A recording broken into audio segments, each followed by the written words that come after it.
السلام عليكم ورحمة الله وبركاته.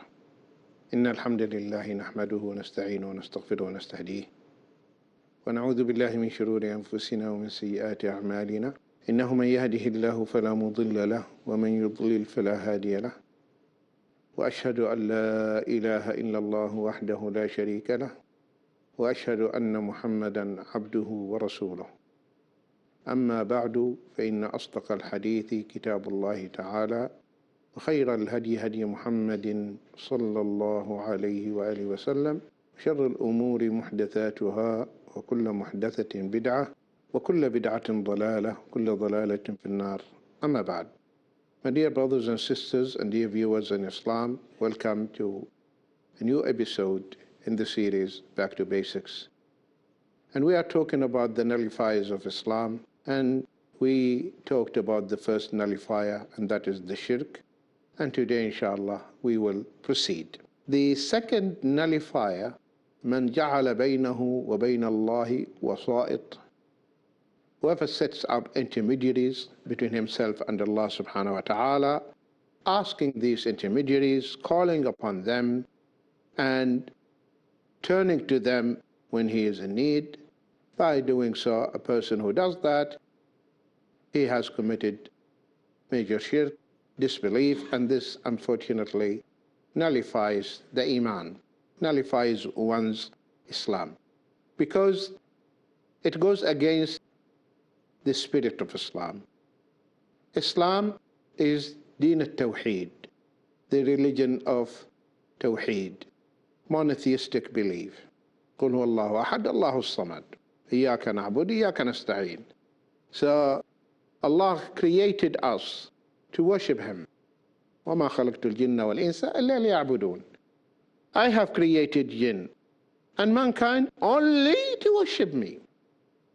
Worship me means what? No partners with Him. You don't associate any partner with Allah subhanahu wa ta'ala.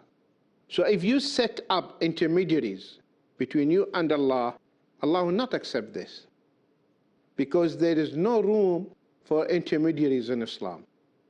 This is the beauty of Islam, and this what allures and attracts many of the people towards Islam, is that direct relationship between the servant and the Creator. You need anything, just talk to Allah. At any time you can call to Allah. وَإِذَا سَأَلَكَ عِبَادِي عَنِّي فَإِنِّي قَرِيبٌ أُجِيبُ دَعْوَةَ الدَّاعِ إِذَا دَعَانِ. O Muhammad, if they ask you concerning me, فَإِنِّي قَرِيبٌ, I am very near to them. I respond to the call of the caller, the supplication of the supplicant. So there is no barrier between you and Allah. You can turn to Allah, ask Allah at any time, what do you want? You can confess, and confess only to Allah. We don't confess to anyone but Allah subhanahu wa ta'ala. And He is the one who conceals the dhunub, the sins. And He is the one who forgives them. This is the spirit of Islam. So to come and set up intermediaries between you and Allah, this is not Islam. This is Catholicism. In the Catholic belief, they have intermediaries. You cannot direct approach your Creator. You have to go to the priest and confess, and he will forgive you your sins. But that is not in Islam. In Islam, we don't confess to anyone. To the contrary, it is haram in Islam to come and disclose your sins to a human being, because these sins that you have committed should not be disclosed. كل أمتي معافى إلا المجاهرين, as the Prophet ﷺ said, all my ummah mu'afa, they will be on the safe side, they will be pardoned, forgiven, except those who disclose their sins. Those who disclose their sins, they will be punished. So Islam is teaching its followers not to disclose their own sins to anyone. This is between you and Allah. And subhanallah, one of the attributes of Allah is that He is Sittir. Sittir. not satir, sitir, which means the one who conceals the faults, the defects, the sins of the servant. إذا سألك عبادي عني فإني قريب. Though in the Quran, in other places, يسألونك عن الأهلة, O Muhammad, the people that ask you about the moons. قل هي مواقيت للناس والحج. These are signs and tokens for knowing the times of the Hajj. They ask you, يسألونك عن المحيض, O Muhammad, they ask you regarding menses. قل هو أذى. It is something harmful. Avoid approaching women when they have their menstrual cycles. But when it came to the connection with him, وإذا سألك عبادي, and when my servant asks you regarding me, no qul, no intermediary, immediately, you and Allah. أقرب ما يكون العبد من ربه وهو ساجد. The closest you can be to Allah when you are in the sujood. So setting up intermediaries between and Allah is one of the nullifiers of Islam, because this is exactly what the mushriks did, the mushriks of Quraysh. لله الدين الخالص والذين اتخذوا من دونه أولياء ما نعبدهم إلا ليقربونا إلى الله زلفى إن الله يحكم بينهم فيما هم فيه يختلفون إن الله لا يهدي من هو كاذب كفار. ألا لله الدين الخالص. Surely the pure religion, the religion should be only for Allah. الدين should be for Allah. فمن كان يرجو لقاء ربه, ever hopes to meet Allah, فليعمل عملا صالحا, he should do righteous deed, ولا يشرك بربه أحدا, and he should not associate any partner with Allah. ألا لله الدين الخالص والذين اتخذوا من دونه أولياء, those who have taken protectors and helpers besides Allah subhanahu wa ta'ala, ما نعبدهم إلا ليقربونا إلى الله زلفى, we worship them only that they may bring us closer to Allah. And unfortunately, many ignorant Muslims today use the same argument. If you tell them this is shirk, they say, what shirk?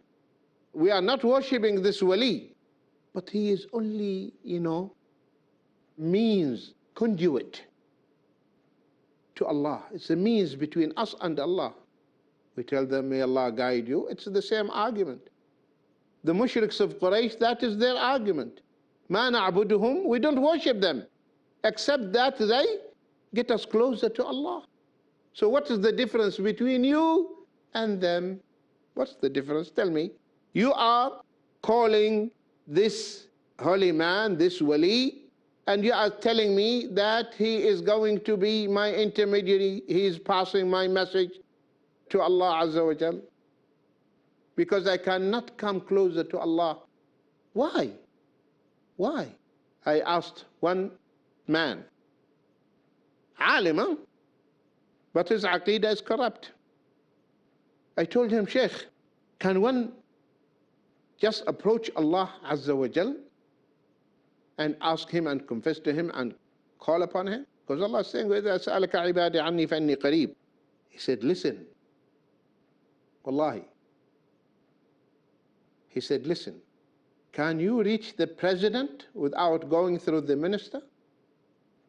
Can you reach the president without going through the secretary or the minister? So Allah cannot go directly. You have to go through someone. This is not Islam. There is no intermediary between you and Allah Azza wa Jal. إِلَّا لِيُقَرِّبُونَ إِلَى اللَّهِ زُلْفَى. So this is the argument of Kuffar Quraysh. So Allah says, إِنَّ اللَّهَ يَحْكُمُ بَيْنَهُمْ فِي مَا هُمْ فِي يَخْتَلِفُونَ. Allah will settle their disputes regarding the matters which they differ. إِنَّ اللَّهَ لَا يَهْدِي مَنْ هُوَ كَاذِبٌ كَفَّارٌ. Allah subhanahu wa ta'ala guides not him who is a liar and a disbeliever. Because this is kufr, setting up intermediaries between you and Allah Azza wa Jal. Also, Allah subhanahu wa ta'ala says about the people of Nuh alayhi salam, وقالوا لا تذرن آلهتكم ولا تذرن ودا ولا سواعا ولا يغوث ويعوق ونسرا. My dear brothers and sisters and dear viewers, stay tuned. We'll be back inshallah after the break.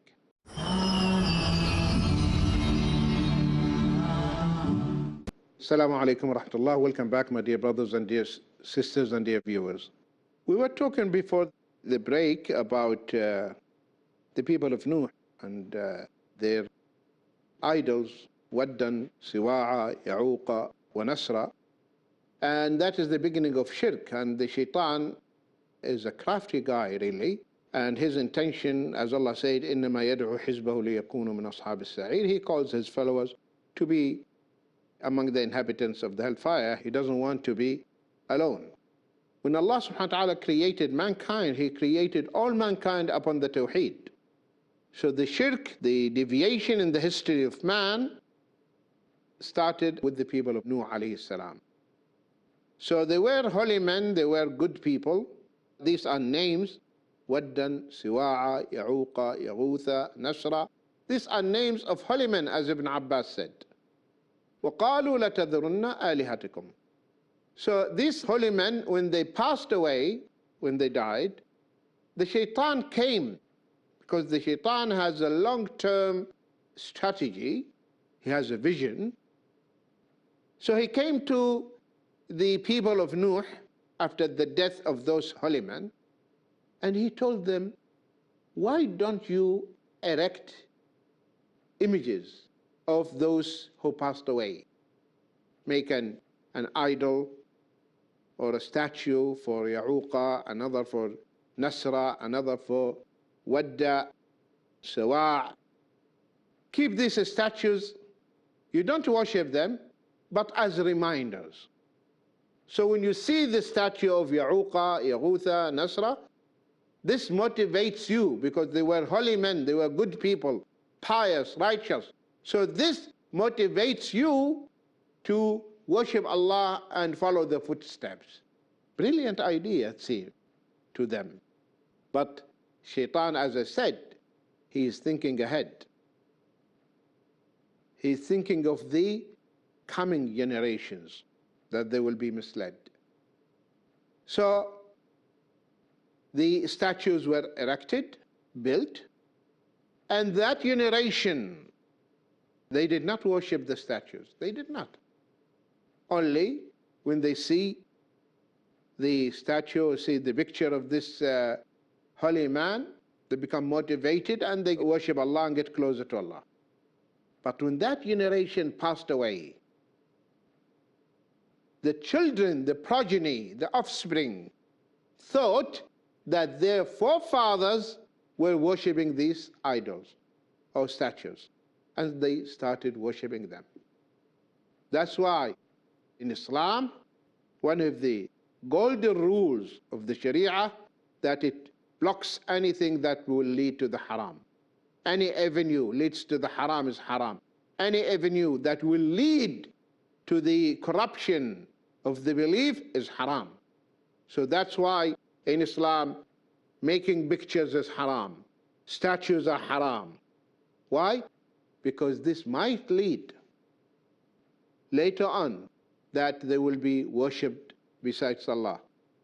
And Prophet Muhammad ﷺ told us so, that towards the end of time, the Arabs, they will worship the idols again. Sanam Daus, the idol of Daus, will be worshipped again.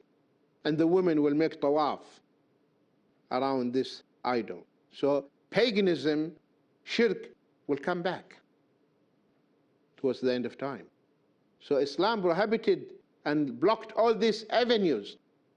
Anything leads to the shirk is blocked. Anything leads to the haram is blocked.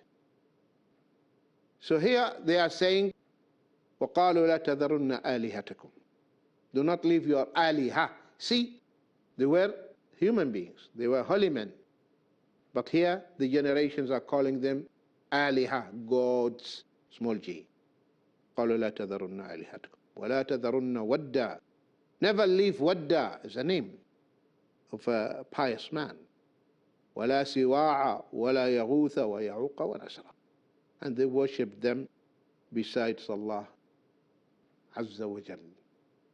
And that's why Nuh alayhi salam, he stayed 950 years calling them to the worship of Allah subhanahu wa ta'ala. Laylan wa nahara. Qala Rabbi inni da'awtu qawmi laylan wa nahara. Oh Allah, I called my people day and night. But my dua, my call, only increased them in arrogance. And whenever he approaches them, جعلوا أصابعهم في آذانهم واستغشوا ثيابهم وصروا واستكبروا استكبار. Imagine this. Nuh alayhi salam, 950 years da'wah, day and night, calling his people, come back, worship Allah alone. They were stubborn. He approaches them, they cover their faces, we don't want to see you. He talks to them, they plug their fingers into their ears, we don't want to hear you. And what happened to them finally? Allah commanded Nuh alayhi salam, build, construct the ark, and then they were drowned. And Allah washed them from the face of the earth. Also Allah subhanahu wa ta'ala tells us, له دعوة الحق والذين يدعون من دونه لا يستجيبون له بشيء إلا كباسط كفيه إلى الماء ليبلغ فاه وما هو ببالغ وما دعاء الكافرين إلا في ضلال. الله أكبر. Surah Al-Ra'd. Allah subhanahu wa ta'ala is saying, له دعوة الحق. For him, Allah is the word of truth. The right to be worshipped is only Allah. Da'watul haqq, the word of truth, is to worship Allah alone. وَالَّذِينَ يَدْعُونَ مِن دُونِهِ, those whom they call upon besides Allah, لَا يَسْتَجِيبُونَ لَهُمْ بِشَيْءٍ. See, my dear brothers and sisters, this is what Allah is teaching you in the Quran. Those whom you call upon, أَمْوَاتٌ غَيْرُ أَحْيَاءٍ وَمَا يَشْعُرُونَ أَيَّانَ يُبْعَثُونَ. Amwat, dead. They're not living. They're not alive. Amwat. وَمَا يَشْعُرُونَ. They perceive not, they feel not when they are going to be resurrected. You come to the tomb, to the grave of this holy man. He doesn't hear you. He doesn't know anything that you are doing. Amwat غير أحياء. Instead of calling upon Al-Hayyul Qayyum. What is better? You come to the dead or you come to Al-Hayyul Qayyum? Allahu la ilaha illa huwa Al-Hayyul Qayyum. Allah. La ilaha illa hu. No deity, no object of worship should be worshipped except Allah. Al-Hayy, the ever living. Al-Qayyum, the one who is watching, taking care, controlling his kingdom, subhanahu wa ta'ala. له دعوة الحق والذين يدعون من دونه لا يستجيبون لكم. They cannot respond. Even the Prophet ﷺ cannot help you. That's why the Sahaba, when they had the drought during the reign of Sayyidina Umar, Am al-Ramada, the reign of the drought, the famine, they wanted to make istisqa, to pray and ask Allah for rain. So they asked Al-Abbas to supplicate and to lead them. The Sahaba, they didn't go to the grave of the Prophet ﷺ. Why didn't they? Why? Because they know the Prophet ﷺ is dead. So they didn't go to the grave of the Prophet ﷺ. The Prophet passed away. So they asked Allah and they prayed to Allah. Why did Umar make Al-Abbas? Because he is the uncle of the Prophet ﷺ. And Al-Abbas is alive. And in Islam it is permissible to ask whom you think is pious and righteous to make dua for you. So Al-Abbas is a pious, righteous, and on top of that, he is the uncle of the Prophet ﷺ. So Al-Abbas prayed the istisqa and the rain came down. The Umar ibn Khattab unanimously agreed upon, this is the belief of Ahlul Sunnah wal Jama'ah, he is far better than Al-Abbas. So Al-Abbas is not better than, radiyallahu anhu, than Umar. But Umar chose him because he is the uncle of the Prophet sallallahu alaihi wasallam.